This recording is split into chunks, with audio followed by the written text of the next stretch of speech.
Hello everyone, myself Alok Kumar. I am Assistant Professor in Government College of Engineering, Dharmapuri. So here we will see remaining topics of third unit, that is of compiler design.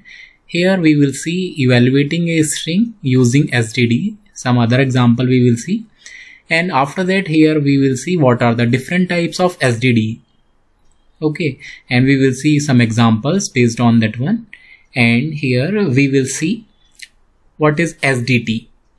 Okay, so we should start now. So here we can see one example, and here we have to solve this expression, or we are saying input string, and we have to evaluate this one. Okay, suppose we are having consider the grammar with the following translation rules as and E as a starting symbol. Here you can see this E is the starting symbol, and these are the production rules we are having, and semantic rules also attached with that one. So E is generating E1 hash T, or here we can say E hash T. So the semantic rule is E dot value equals to E1 dot value into T dot value, or asterisk T dot value. And or the one second production rule is E is generating T, and the semantic rule is E dot value equals to T dot value. The third production rule is T is generating T1 and F, and the semantic rule is T dot value equals to T1 dot value plus F dot value. Fourth production rule is T is generating F, and the semantic rule is T dot value equals to F dot value. Fifth production rule is F is generating NUM. So and parallelly here semantic rule is F dot value equals to num dot value. So this one is the SDD, and based on this SDD we have to evaluate this expression, and expression already we are having this one 2 hash 3 and 5 hash 6 and 4, and these are the options, and we have to find the answer out of these 4.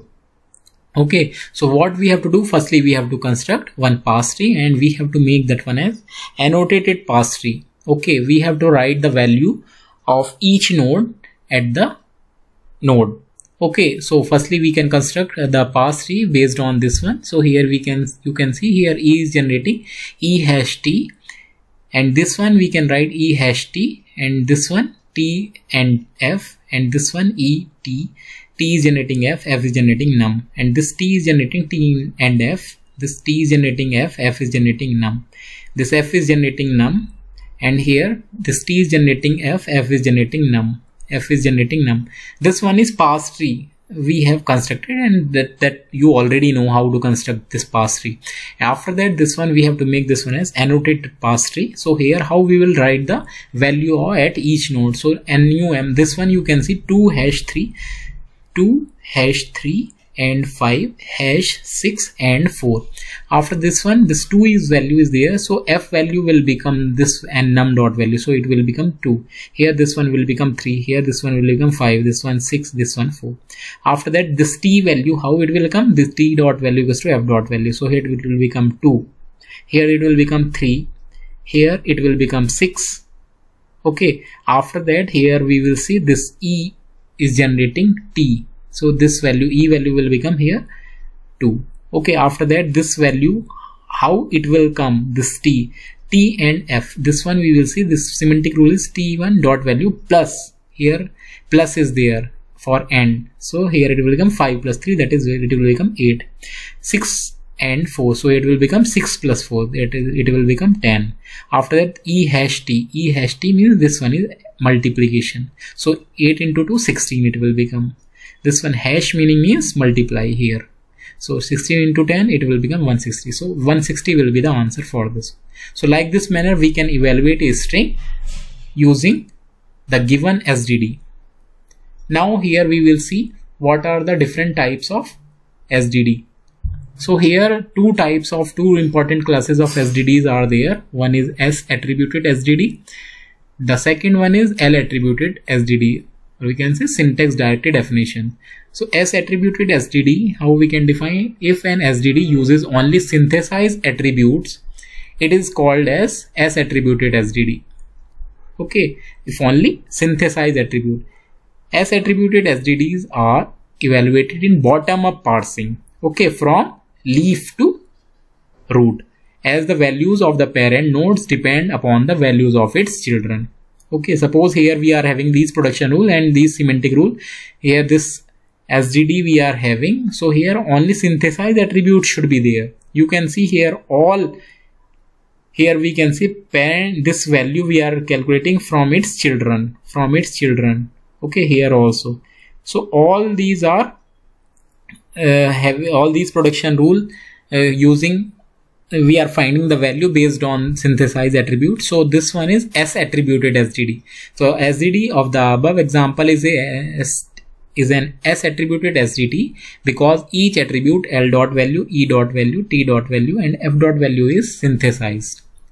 Okay, so another type of SGD, that is L attributed SGD. If an SGD uses both synthesized attributes and inherited attributes with a restriction that inherited attributes can inherit values from left siblings only. This is the condition, not from right siblings, only from left siblings only, then it is called as L attributed SGD.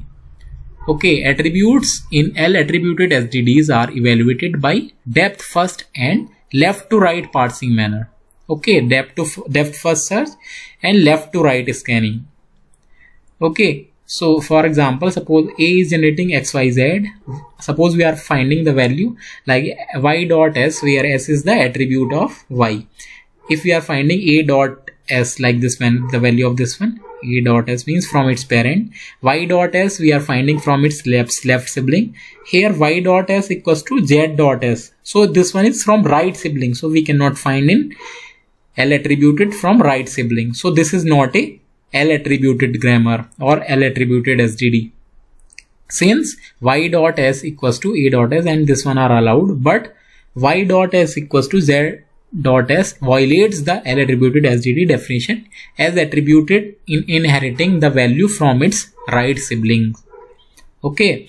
In this example, suppose next example A equals to XYZ. Here Y dot value equals to Y dot S equals to A dot S and Y dot S equals to X dot S from its left sibling we are finding is an L attributed grammar since both Y dot S equals to A dot S and Y dot S equals to X dot S are allowed. Okay, because of this one is L attributed SGD. Okay, so here one note is there. If a definition is S attributed, then it is also L attributed, but not vice versa. Okay, this one we should know. Okay, next here we can see one example based on this one, S attributed and L attributed. Suppose here we are having two production rules and having semantic rules. So this one is SGD we are having. This one and this one. S is generating Mn, so S dot value equals to M dot value plus N dot value. M is generating PQ, so M dot value equals to P dot value into Q dot value equals, and P dot value equals to Q dot value. You can see here this one S is equals to, so this one is, you can see synthesized attributes only there. Okay. And this one is, here you can see this one is synthesized, and here this one inherited attributes also there. But here we have to check whether this one is S attributed or L attributed or what. So here we are having four options, so we have to select. So suppose here P1 production rule here in this one and this one. So you can see this one and this one. So how we can find, you can see here with the help of this one. So here when we will see here this P1, so this one is only synthesized attributes are there.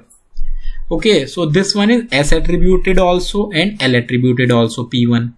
And P2, this one is here S attributed, and here this is not L attributed because from right sibling. So this one is not S attributed also full because this one should also be there. So this one is not S attributed also.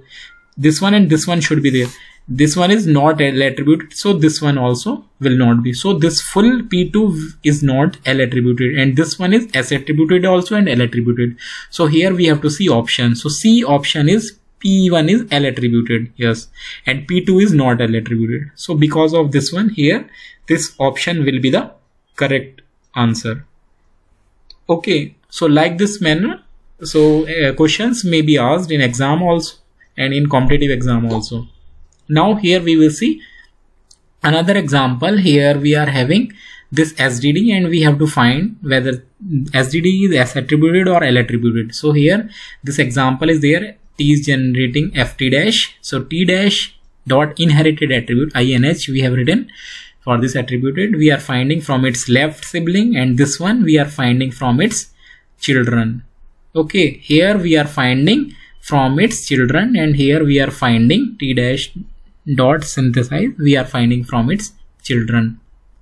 Okay, here we are finding from its T dash dot synthesize equals to T dash dot inherited. Here F dot value equals to digit dot lex value. So here you can see how we will answer for this one. So you can see here this one is S attributed, this one is L T dash dot inherited equals to F dot value. Here we are finding from its left sibling. So this one is L attributed. This one is not S attributed. This one is T dot value equals to T dash dot synthesize. This one is S attributed and L attributed also. So this one is following L attributed. This one also synthesized, and so because and L attributed also.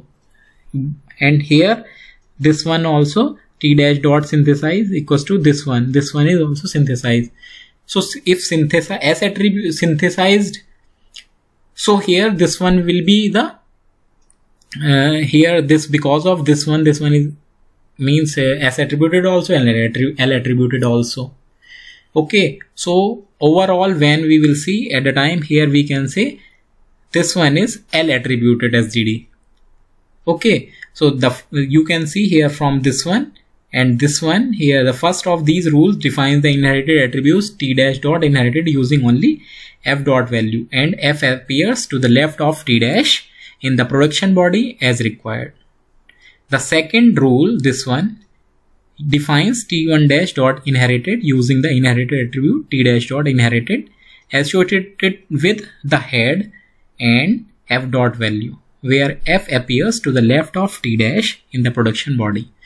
So because of this one here, this full SDD is L attributed SDD.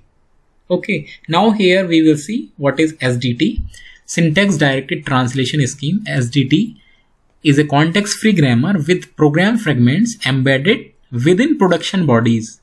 Okay, the production fragments are called semantic actions and can appear at any position within a production body. So semantic action in SDT can appear at any place in the production rule. Okay, like you can see L is generating E, and here you can see semantic action is present before this production rule here. Here it is coming, here it is coming at end, here it can come some place in middle also. Okay, so suppose because of this reason this one is different from SDD. Okay, same here production rule and semantic rules also there, but here actions can appear at any position. Suppose we are having one example, show the parse tree for the expression 3 into 5 plus 4 with actions using given SDT and print the prefix form of an expression from the parse tree. Okay, this expression is there, we have to print or we have to find the prefix of this expression using this SDT. So how we will do? We can construct the parse tree. Okay, so this parse tree we can construct. L is generating E, is generating E plus T, E is generating T, T is generating T into F, T strict F, T is generating F, F is generating digit, F is generating digit, T is generating F, F is generating digit. Okay, so we have to write the actions at same place where it is coming. Okay, suppose here it is coming before this E, so we have to write here also before of this one. We have to make this one as children of this one. Okay, like this manner, this one asterisk before this T, this one will be the children of this one. This action will be the children of this one. So here this one is coming after this one. So here we have written here this one like this manner. So this one is 3 into 5 plus 4. Okay, so when we will visit all the nodes in pre-order, then we will get the prefix of this expression, prefix form of the given expression. So here if we are doing pre-order traversal, pre-order means root left right, So see here root, nothing, here nothing, left, here we can see. After that we will go right, here nothing, here left we will go, here after that nothing is there, so here we will go right, here nothing, because of this one we will go right, and here again we will check, nothing is there, nothing action, because of this one here we will go 5, and after that here we will go, here nothing is there, here we will go nothing, here right of this one, here print 4. So because of that, our answer will come plus asterisk 3, 5, 4. Okay, so this will be the prefix form of the given expression. So like this manner we can see this example. So remaining topic we will see in next lecture. Thank you.